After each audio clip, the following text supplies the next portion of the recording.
हाँ जी बेटा, आज की वीडियो बहुत इंपॉर्टेंट है। छोटी छोटी वीडियो हम डाल रहे हैं और इस वीडियो के अंदर हम करेंगे नॉर्मल रूल की एक्सेप्शन। जनरली क्या रूल होता है, मैंने लास्ट वीडियो में सिखाया था बेटा। प्रीवियस ईयर में इनकम कमा लो, असेसमेंट ईयर में टैक्स पे कर दो। प्रीवियस ईयर में इनकम अर्न कर लो और असेसमेंट ईयर में टैक्स पे कर दो। लेकिन एक बात बताओ, अगर कोई बंदा प्रीवियस ईयर में इनकम कमा के प्रीवियस ईयर में भाग जाए तो, प्रीवियस ईयर में ही देश छोड़ के चला जाए तो, प्रीवियस ईयर में ही बिजनेस सेल कर दे तो, प्रीवियस ईयर में ही अंडरग्राउंड हो जाए तो, ऐसे लोगों को का क्या income tax department assessment year तक वेट करेगा बेटा? नहीं, क्योंकि इनकम टैक्स डिपार्टमेंट को क्या हो जाएगा बेटा? लॉस हो जाएगा। तो ऐसे कौन से केसेस हैं, क्वेश्चन समझिए बेटा पहले। ऐसे कौन से केस हैं जहां प्रीवियस ईयर की इनकम पे प्रीवियस ईयर में ही टैक्स लिया जाता है, वो केसेस हम करेंगे। दूसरी बात मैं आप लोगों को बोलूँ बेटा, इसके सेक्शंस आपको याद करने मस्ट है। जैसे आपने अनडिस्क्लोज्ड इनकम की 68, 69 A B C D याद किया था, ऐसे इसके भी सेक्शंस बहुत इंपॉर्टेंट हैं, इसलिए आपने को याद कर लेना। जनरल रूल क्या होता है? प्रीवियस ईयर में कमाओ, असेसमेंट ईयर में टैक्स पे कर दो। एक्सेप्शन क्या होता है? प्रीवियस ईयर में ही अर्न करेंगे और प्रीवियस ईयर में आपको टैक्स देना पड़ेगा। इसके एक्सेप्शन सेक्शन के साथ याद करेंगे। चलिए करते हैं स्टार्ट। सबसे पहले बेटा, shipping business of non resident, बंदा यहाँ का नहीं। पहली बात क्या है? नॉन रेजिडेंट, जो यहाँ कोई भी कंडीशन, बेसिक कंडीशन पूरी नहीं करता। अगर आपको बेटा यही नहीं पता है रेजिडेंट क्या होता है, नॉन रेजिडेंट क्या होता है, ऑर्डिनरी क्या होता है और नॉट ऑर्डिनरी क्या होता है, तो आप प्लीज़ मेरी पहले की वीडियोस देख के ये समझिए पहले रेजिडेंट, ऑर्डिनरी, नॉट ऑर्डिनरी होते क्या हैं। कोई नॉन रेजिडेंट है और उसका शिपिंग जहाज़ों का बिजनेस है बेटा, कोई बाहर से जहाज़ लेके आता है, इंडिया से पैसेंजर या गुड्स उठाता है, तो यहाँ से किराया लेगा और अपने देश चला जाएगा। और समुद्री जहाज़ वैसे भी हज़ारों मतलब कई दिन कहाँ चलते रहते हैं? समुद्र में ही चलते रहते हैं। तो अगर कोई नॉन रेजिडेंट इंडिया के पोर्ट से माल या सवारी लेके अगर जाता है, तो यहाँ जिस बेटा देखो ना, वो जहाज़ लेके आया, सवारी का किराया उसने लिया होगा, गुड्स का रेंट उसने लिया होगा।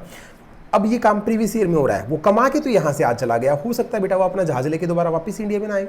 तो इनकम टैक्स डिपार्टमेंट क्या करता है, जिस नॉन रेजिडेंट का शिपिंग बिजनेस है और जब वो इंडिया के पोर्ट से कोई कमाई करता है, गुड्स की या पैसेंजर की, तो उससे तुरंत जहाज छोड़ने से, जहाज छोड़ेगा पोर्ट को तभी, जहाज तभी निकल पाएगा बेटा। उससे पहले उसको अपने इनकम टैक्स की एडजस्टमेंट यहाँ पे करनी पड़ेगी, हाथ की हाथ इनकम टैक्स देना पड़ेगा। या तो बिल्कुल नगद जमा करवा दे या किसी ऐसे बंदे के साथ एडजस्टमेंट करवा दे जो इसके ब्याह पे बाद में टैक्स पे कर देगा।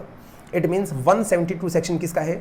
नॉन रेजिडेंट का। जैसे ही इनकम कमाएगा तुरंत टैक्स पे करेगा। हम भाई आपकी असेसमेंट ईयर की वेट नहीं कर सकते, क्योंकि हम आपके ऊपर विश्वास नहीं करते, क्या पता आप आएंगे या नहीं आएंगे। पहला सेक्शन हुआ बेटा complete, shipping business of non resident.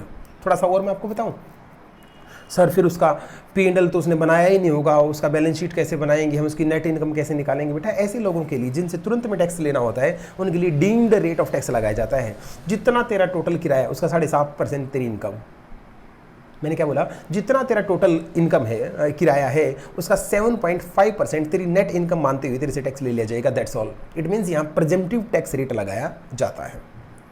Second point है पर्सन लिविंग इंडिया, जो बंदे बेटा भारत छोड़ के भागने की फिराक में है, प्रीवियस ईयर में अच्छा मोटा का पैसा कमा के प्रीवियस ईयर में निकलने की सोच रहे हैं, उसका सेक्शन बेटा 174, इंडिया छोड़ने नहीं देंगे। सर वैसे प्रैक्टिकली क्या होता है बेटा, पता ही नहीं लगता। तो हम तो प्रैक्टिकली की बात नहीं कर रहे, जो हमारी बुक्स में लिख रखा है हम वो पढ़ रहे हैं। अगर कोई person living India permanent India छोड़ के जा रहा है और उसकी जल्दी से आने की इंटेंशन नहीं दिख रही, तो 174 बोलता है इसका असेसमेंट ईयर में तो ये आएगा नहीं, तो इसको प्रीवियस ईयर में क्या ले लो? टैक्स ले लिया जाएगा। तीसरा बेटा AOP BOI, कोई एसोसिएशन ऑफ पर्सन बना, कोई बॉडी ऑफ इंडिविजुअल इकट्ठे हुए, कोई आर्टिफिशियल जुडिशियल पर्सन मिला, मतलब कुछ लोग इकट्ठे होकर कोई बिजनेस इवेंट की, पर वो इवेंट कुछ दिन चल के उसी साल खत्म हो गई। जिस साल बिजनेस स्टार्ट किया उसी साल बिजनेस खत्म कर दिया, तो इनका तो असेसमेंट ईयर आएगा ही नहीं। ऐसे लोगों से सेक्शन 174A में उसी साल टैक्स ले लिया जाता है। नेक्स्ट बेटा, person likely to transfer property to avoid tax. अगर इनकम टैक्स डिपार्टमेंट को भनक लगती है कि कोई बंदा ऐसा है जो लाइकली टू ट्रांसफर, अपने एसेट को ट्रांसफर करने वाला है, अपनी प्रॉपर्टी को बेचने ट्रांसफर करने वाला, किसी और के नाम करने वाला है ताकि वो टैक्स को बचा सके, तो इनकम टैक्स डिपार्टमेंट उसकी असेसमेंट ईयर की वेट नहीं करता। 175 सेक्शन के तहत उसे उसी साल टैक्स ले लिया जाता है। यह बेटा जिसका बिजनेस डिसकंटिन्यू हो जाता है उसका तो अगला साल आएगा नहीं, ऐसे लोगों से भी 176 के अंदर उसी साल टैक्स ले लिया जाता है। मेरे प्यारे प्यारे बच्चों, इन सेक्शंस को प्लीज़ अच्छे तरीके से घोटे लगा के याद कर लो। सेक्शन 172 किसका था? Non resident shipping business. 174 किसका था? 174 जो बंदे इंडिया छोड़ के जा रहे थे। 174A किसका था? ए से आपको याद करना है AOP AJP, जो AOP वगैरह जो इस पर्टिकुलर इवेंट के लिए बनाई थी, अगर वो इवेंट पूरी हो जाती है। 175 किसका है? जो बंदा 175 अपनी प्रॉपर्टी को ट्रांसफर करके टैक्स बचाने का प्रयास करे, जो 5 उंगलियों से टैक्स बचाने का प्रयास, 175 5 उंगली से टैक्स बचाने का प्रयास करता है और 176 छक्का लग गया, इसका बिजनेस क्या हो गया, डिसकंटिन्यू। तो बेटा प्लीज़ ये सेक्शन याद कीजिएगा, ये वो सेक्शन थे जिसके अंदर बताया गया है क्या, जिस साल इनकम कमाएंगे उसी साल टैक्स लग जाएगा। नॉर्मल रूल क्या होता है, जिस साल इनकम कमाओगे टैक्स नेक्स्ट ईयर देना है।